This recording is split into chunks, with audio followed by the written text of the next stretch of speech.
Chennai metro ரயிலின் இரண்டாவது கட்ட பணிகளுக்கு மத்திய அரசு நிதி ஒதுக்க வேண்டும் என மாநிலங்களவையில் திமுக எம்பி KARN ராஜேஷ்குமார் வலியுறுத்தினார். The Honorable Finance Minister of the Union Government announced a budget allocation of 63,246 crores for the second phase of the Chennai Metro Rail project, as recommended by the Public Investment Board on August 17, 2021. However, this project has been waiting the approval of the Cabinet Committee on Economic Affairs for the last 3 years.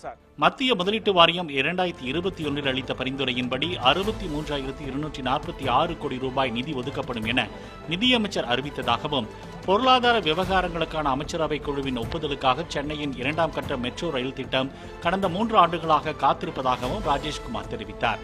இதனால் மாநில அரசை செலவிட்டு பணிகள் நடைபெறுவதால் அரசின் நிதிச்சுமை அதிகரித்துள்ளதாகவும் கூறிய ராஜேஷ்குமார், நிதி ஒதுக்குமாறு தமிழக முதலமைச்சர் தொடர்ந்து வலியுறுத்தி வருவதையும் சுட்டிக்காட்டினார்.